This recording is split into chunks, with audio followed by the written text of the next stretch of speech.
사무엘하 5장 11절로 25절에 있는 말씀, 구약성경 470페이지에 있습니다. 사무엘하 5장 11절로 25절 말씀 한 절씩 교독하겠습니다. 두로왕 히람이 다윗에게 사절단과 백향목과 목수와 석수를 보내매 그들이 다윗을 위하여 집을 지으니 다윗이 여호와께서 자기를 세우사 이스라엘 왕으로 삼으신 것과 그의 백성 이스라엘을 위하여 그날을 높이신 것을 알았더라. 다윗이 헤브론에서 올라온 후에 예루살렘에서 처첩들을 더 두었으므로 아들과 딸들이 또 다윗에게서 나니 예루살렘에서 그에게서 난 자들의 이름은 삼모아와 소밥과 나단과 솔로몬과 이팔과 엘리수아와 네벡과 야비아와 엘리사마와 엘라다와 엘리벨렛이었더라.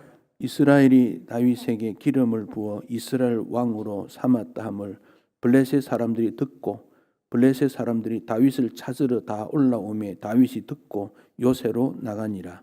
블레셋 사람들이 이미 이르러 르바임 골짜기에 가득한지라. 다윗이 여호와께 여쭈어 이르되 내가 블레셋 사람에게서 올라가리이까 여호와께서 그들을 내 손에 넘기시겠나이까 하니 여호와께서 다윗에게 말씀하시되 올라가라 내가 반드시 블레셋 사람을 네 손에 넘기리라 하신지라.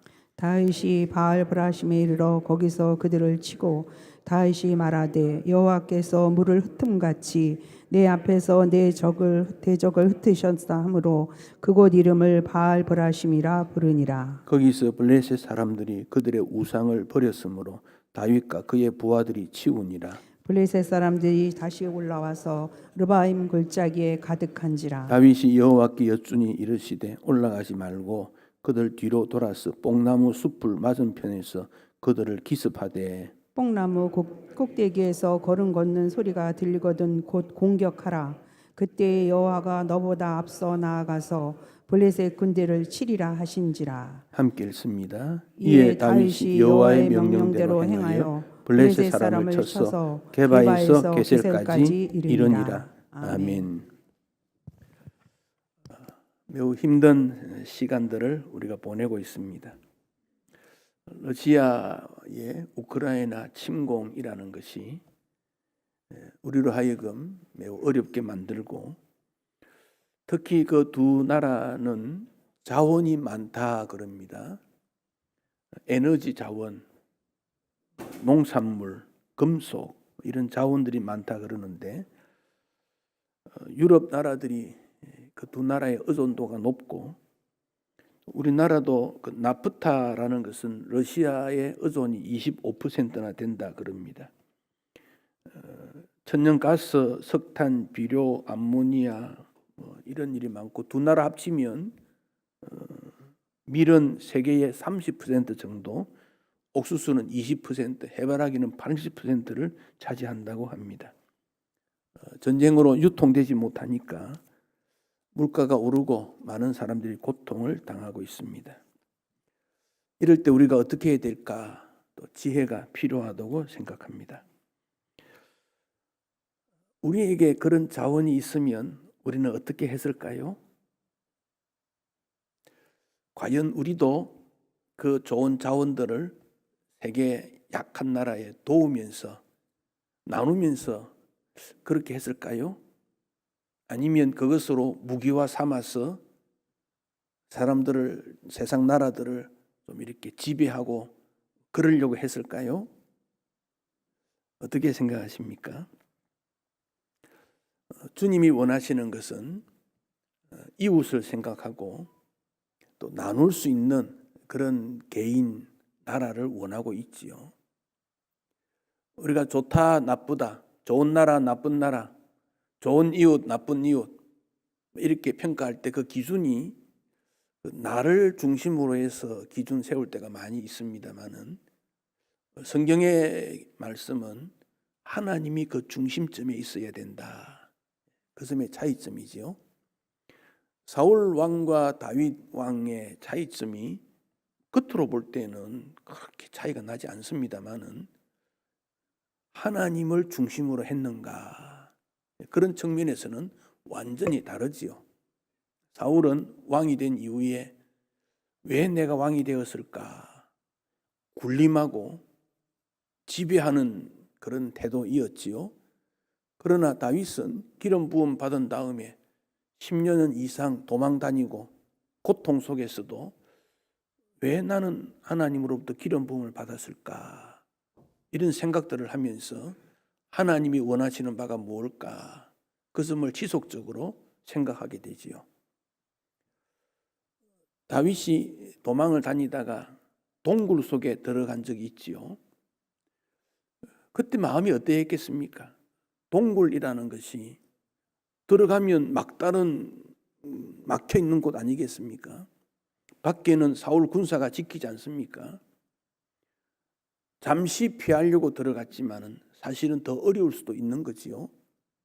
우리가 어려울 때 돈의 동굴이나 명예의 동굴이나 세상 힘의 동굴로 들어가면 우리는 더 어려울 수 있어요. 오직 주님 바라보는 일이 우리의 신앙생활의 핵심이 되어야 해요. 그게 사울의 모습이 아니고 다윗의 모습이었다. 그 점을 성경이 우리에게 교훈하고 있습니다. 어려울수록 믿음의 사람은 좀 여유가 있어야 돼요. 각박하고 긴장되고 어쩔 줄 몰라 하고 당황하고 그렇지 마시고 개인이든 교회든 어려움이 있으면 더 여유 있게. 왜 그렇습니까? 주님께서 이런 어려움을 이기게 해 주실 거다 하는 소망, 믿음의 소망을 우리는 가지기 때문이에요. 더 여유롭고 유머도 있고 오히려 주변 사람들에게 안심을 주는 그런 삶의 태도가 되면 좋겠어요. 우리나라 독립운동을 할 때 신익희라는 분이 있죠. 신익희.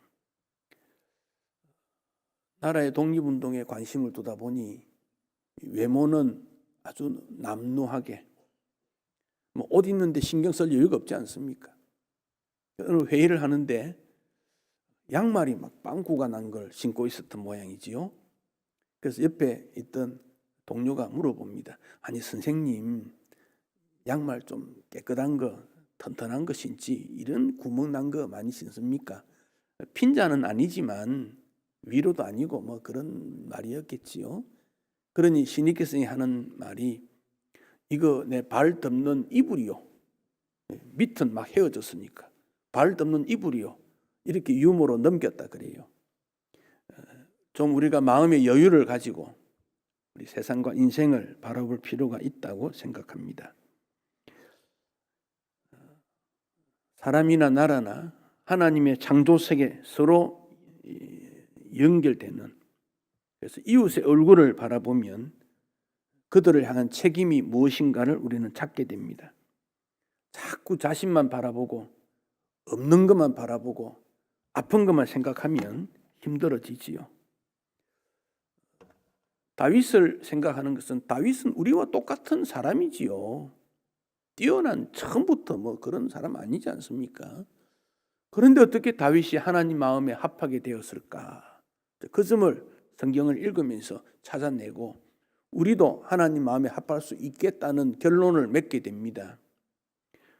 오늘 본문은 다윗이 점점 강성해져 갔던 그 이후의 내용들을 다루고 있습니다. 11절에 보면 두로 왕 히람이 사절단과 백향목과 목수와 석수를 보내어서 다윗 집을 짓게 했다. 그런 내용이 나옵니다. 두로라는 이곳은 이스라엘의 북서쪽에 있는 바다에 접해 있던 그런 조그마한 도시 국가입니다. 그리고 신약에는 두로와 시돈 이렇게 많이 나옵니다.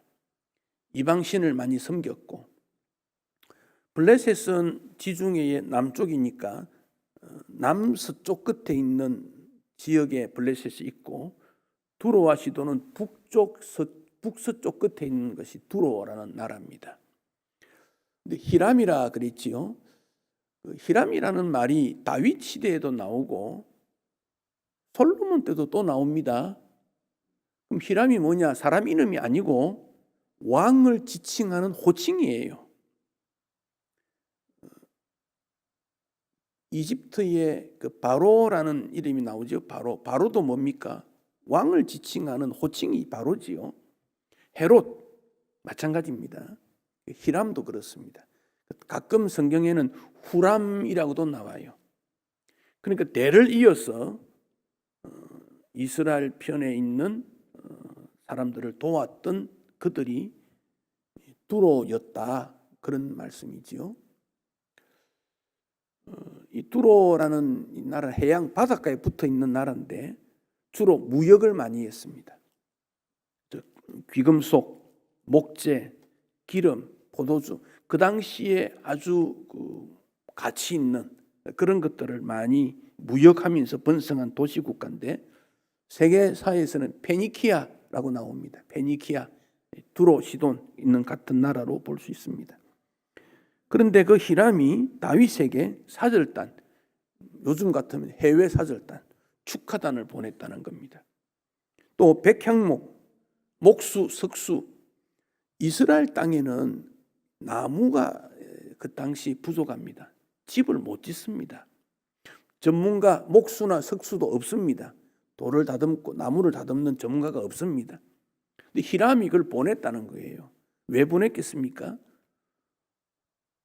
주변 나라를 살펴보니까 다윗이 힘이 있다는 거지요.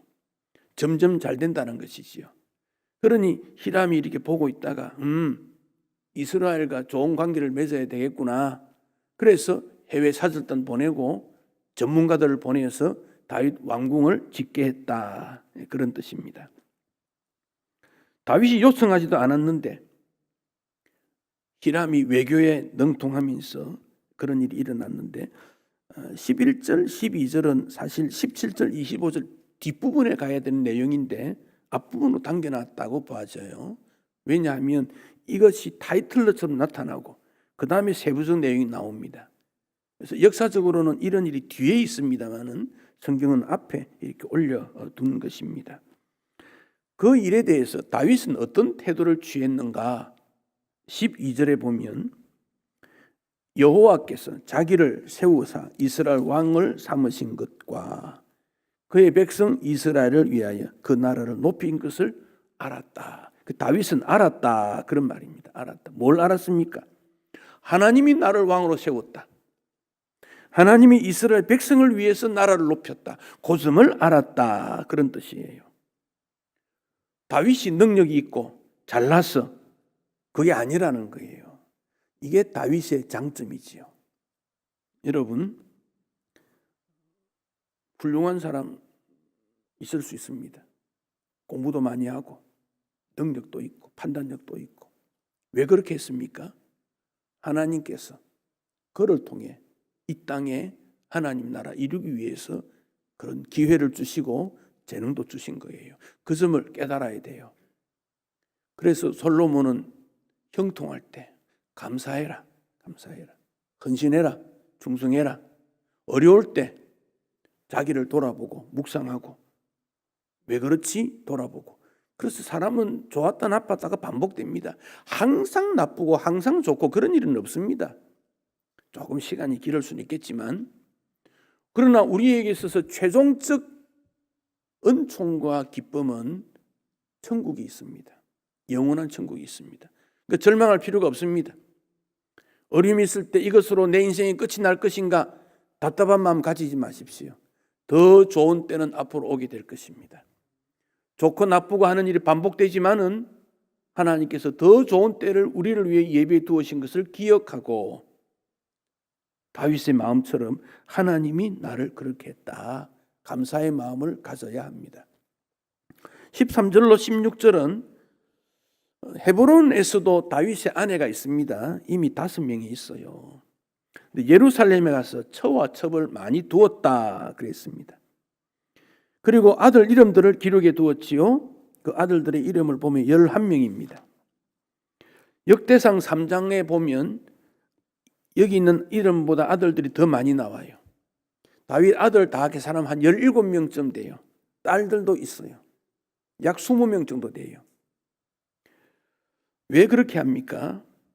고대 사회의 왕들은 아내가 많고 자녀들이 많은 것을 왕권을 위해서 그렇게 한 거예요. 그 아내들 중에 뭐 정말 사랑하는 아내도 있겠지만 정략적으로 이렇게 관계를 맺기 위해서 결혼을 하는 그런 경우도 있어요. 그 당시 모습이 그런 겁니다. 다윗의 정권이 안정되어 갔다 그런 뜻인데, 여러분 그리스도인도 그렇게 살아야 될까요? 다윗에게 많은 자녀들 때문에 그 뒤에 다윗의 역사를 보면 얼마나 많은 갈등과 다툼이 일어나는지요. 배다른 형제들끼리 싸우지 않습니까? 죽이기도 하고, 오빠가 여동생을 어떻게 하고. 그러니까 이 방법은 전체를 맥락에서 볼 때 다윗이 잘한 게 아니다. 다윗이 다 잘한 거 아니지 않습니까? 그러면서도 하나님께서는 다윗을 왕으로 인정해 주셨고 도우신 거지요. 신명기 17장 17절에 왕은 아내를 많이 두면 안 된다. 모세를 통해서 앞으로 이스라엘이 왕을 세워달라 할 때 왕에게 아내 많이 두는 거 좋지 않다. 이미 하나님께서 말씀 가운데 이미 주었는데 다윗이 몰랐을까요? 모를 수도 있지만 어쩌면 다윗이 무시했는지도 몰라요. 크다고 좋은 거 아닙니다. 크다고 좋을 수도 있습니다. 많다고 좋을 수 있습니다. 그러나 많은 것이 꼭 좋은 거 아닐 수 있습니다. 많든지 적든지 크든지 작든지 관계없이 주님이 뭘 원하실까? 우리는 거기에 깊은 관심을 두어야 합니다. 나를 좋아하는 사람 많으면 좋지만은 싫어하는 사람이 많다고 있어 그건 너무 또 신경 쓸 것도 아니에요. 하나님 안에서는 이런 모든 것들이 합력하여 선한 이익을 이룬다는 것을 기억해야 하기 때문에 그렇습니다. 성공했을 때 기쁘지요. 그러나 성공했을 때 실패할 가능성, 영적으로 실패할 가능성이 많다. 조심해야 합니다. 실패했을 때 긴장감을 가지게 되지요. 그러나 영적으로 더 좋을 수도 있어요. 우리는 성공이나 실패라는 것을 반복합니다마는 어떤 경우에도 하나님 앞에 영광과 기쁨이 되도록 그게 믿음 생활입니다. 성공했을 때 더 하나님 앞에 영광되게 하시기 바랍니다. 그런데 사람들이 그렇게 잘 하지 않아요. 자기 실력으로 그랬다 생각하고 이사를 했다, 자녀가 취업을 했다, 결혼을 했다, 오늘 좋은 축하할 일 많지요. 그럴 때 영적으로 긴장할 수 있고 감사해야 되고, 반대로 어렵고 힘들 때 더 영적으로 무장되는 것. 근데 성경에 보면 실패할 때 더 영적으로 무장되는 거 훨씬 많아요. 이게 인생인 것 같아요. 그러나 그 실패를 딛고 하나님의 은혜를 깨닫는 것이 영적인 면에서 볼 때 유익될 수도 있어요. 성공이나 실패냐 너무 연연하지 마시고 손가락질도 하지 말고 후회도 하지 말고 주어진 그 입장에서 주님께 은혜를 구하고 주님 앞에 더 나아가는 것, 그리스도인의 모습입니다. 17절 이하는 블레셋과의 전쟁을 2번 했다, 그 내용이지요. 안타까운 것이 이 블레셋은 참 오래도록 이스라엘을 괴롭힙니다. 엘리 제사장 때, 사울 왕 때, 다윗 때, 그 후에도 그래요. 근데 언제 그랬습니까? 다윗이 잘 될 때 그랬어요. 잘 될 때. 잘 될 때 그런 일이 있다는 거지요. 우리 예수님이 제자들과 함께 다니실 때 배를 타고 다닌 적이 많지요. 갈릴리가 복음 전파의 본거지니까. 배를 타고 이동하는 것이 빠르니까. 제자들과 함께 배를 타고 이동하신 적도 있고, 또는 오병이어 보리떡 5 물고기들로 5,000명을 먹이셨을 때 사람들이 예수님을 왕으로 세우면 좋겠다라는 생각까지 하게 될 때 예수님은 산에 올라가서 기도하시면서 제자들에게 너희들 먼저 건너가, 그렇게 한 적이 있지요. 밤 사경에, 요즘 같으면 새벽 한 3시쯤에 강한 바람이 불어서 배가 흔들리기 시작합니다. 제자들이 괴로웠습니다. 그날 낮에는 예수님 때문에 얼마나 큰 이적적인 것을 보고 기뻐했는데 그날 밤에는 괴로이 노를 젓는 인생이 되고 말았습니다. 그 배에 있는 물건은 어떻게 했습니까? 집어넣는지도 몰라요. 어떤 학자는 이런 말 하더라고요. 낮에 먹은 음식을 다 오바해들 수도 있다. 음식 먹을 때는 얼마나 기분 좋았겠습니까? 12바구니 어쨌겠습니까? 배에 싣고 가지 않았겠습니까? 그런데 풍랑이 일어나니까 그거 다 버려야지요. 음식 먹은 것까지 다 토해버리죠. 근데 주님이 오셨지요. 제자들은 귀신이라고 생각했습니다. 귀신이다. 그런데 예수님이었지 않습니까? 배에 오셨습니다. 그런데 예수님은 바람과 바다도 꾸짖지만 제자들을 보고도 꾸짖었어요. 믿음 없는 자들아. 한 번은 배를 타고 함께 이동하시는데 예수님은 배 고물에서 배 뒤편에서 주무셨어요. 풍랑이 일어났습니다. 제자들이 예수님 막 깨웠습니다. 예수님 우리 죽게 되었어요. 왜 그래요? 일어나세요 빨리. 그랬더니 예수님 일어나셔가지고 제자들 보고 믿음 없는 자라 그랬거든요. 예수님이 내 마음에 계셔도 내 옆에 계셔도 인생 풍랑은 항상 있더라는 거지요. 다윗도 마찬가지지요. 왕이 되고 형통하고 잘 되는데 또 블레셋이 옆에서 공격을 합니다. 이게 인생입니다. 이런 것들을 이상하게 생각하지 마십시오. 충성했는데 왜 감기 걸리고 독감이 오고 그랬습니까? 예방주사 다 맞았는데 3번, 4번 받았는데 왜 그렇게 됩니까? 인생은 그런 거다. 그렇게 생각해야 되지. 내가 뭘 잘못해서 또 무슨 이유가 있어. 그렇게 생각할 필요도 없어요. 그때 다윗이 어떻게 합니까? 17절에 이스라엘이 다윗에게 기름을 부어 왕으로 삼았다는 블레셋 사람 듣고 블레셋 사람들이 다윗을 찾으러 올라왔다. 이 말은 무엇일까요? 블레셋은 이미 다윗에 대해서 잘 압니다. 블레셋의 아기스 왕이라는 밑에 다윗이 도망간 적도 있지요. 블레셋의 전투 경영이라는 게 다 다윗이 알아요. 그러니까 블레셋이 경계를 하는 거죠. 저 다윗 가만두면 안 되겠다. 그런 거지요. 또 다윗은 블레셋에 대해서 너무나 잘 알기 때문에 전투 경험이 있고 블레셋 체제를 잘 알기 때문에 전략을 짜면 블레셋 물리칠 수 있어요. 그럼에도 불구하고 19절에 다윗이 여호와께 여쭈어 이르되 기도했다 그 말이에요. 기도했다. 익숙한 것, 잘하는 것도 하나님 앞에 기도했다 그런 말입니다. 어떻게 할까요? 물었더니 하나님께서 너 손에 넘기겠다. 이기게 해주시겠다. 이겼지요. 20절에 바알브리심이라는 장소 이름이 나왔지요. 바알브리심, 흩으시는 주님이라는 뜻입니다. 물이나 바람처럼 흩어버리는 하나님의 은혜다 그런 뜻입니다. 승리의 장소입니다. 21절에 보면 블레셋 사람들이 그들의 우상을 버렸다. 왜 이 말을 했지요? 블레셋 사람들이 섬기는 우상 데리고 가면 전쟁에 승리한다고 생각했기 때문이지요. 큰 우상도 가져가고 개인이 소유하는 우상도 가져갔는데 줬잖아요. 다 버려버렸다. 그래서 다윗과 부하들이 치웠다. 불태웠다. 그런 말입니다. 역대상 14장 12절에 불태웠다. 하나님의 도우심으로 승리하게 된 거죠.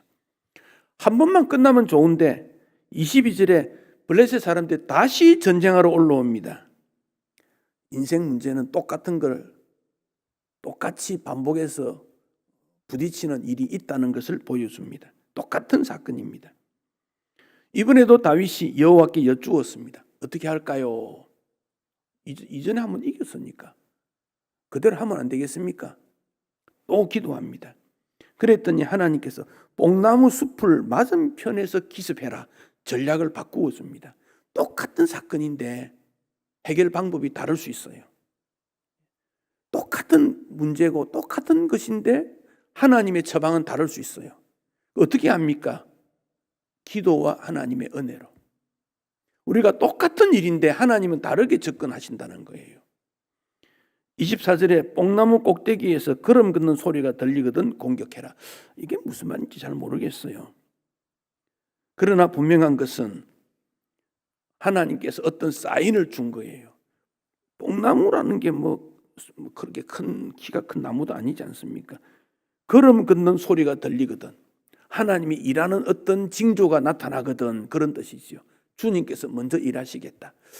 저는 이 본문에서 교회 일에 내가 먼저 앞서 일하는 일이 있는데 어떤 경우는 주님이 일하실 때까지 좀 기다려야 되겠구나, 그런 마음도 들어요.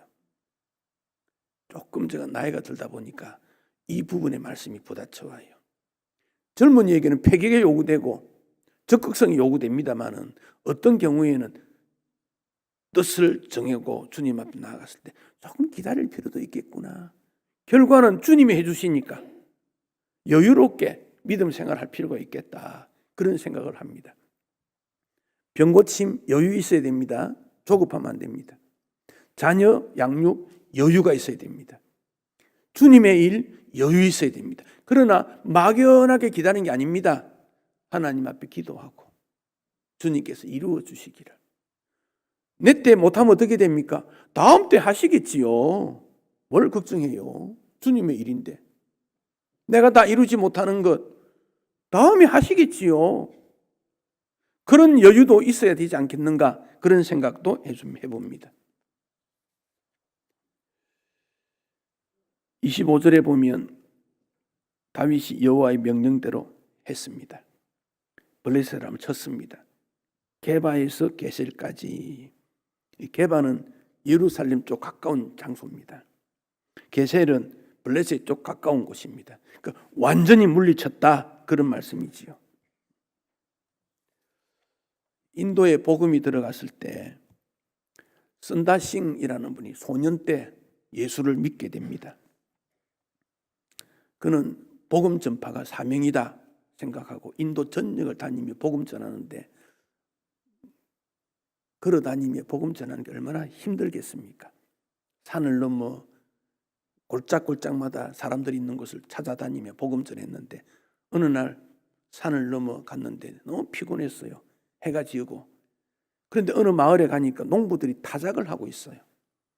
저 사람들에게도 복음 전해야 되겠다, 그렇게 생각하고 타작하는 그들에게 가서, 타작이라는 게 시간 싸움 아닙니까? 예수 믿으라고 막 그랬더니 그 사람 중 한 사람이 방해한다고 돌을 집어 던져서 선다식 머리에 딱 맞았습니다. 자기들 입장에서 보면 무슨 소리 하는 거냐, 이렇게 바쁜데 찾아와서, 그럴 수도 있겠지요. 그런데 선다식이 돌에 딱 맞고 그 자리에 기절을 했어요. 묘한 것은 돌을 던진 사람도 머리에 주저앉았대요. 근데 보니까 선다싱은 돌에 맞아서 보니까 상처가 없고 깨끗한데 돌 던진 사람 머리에 피가 났대요.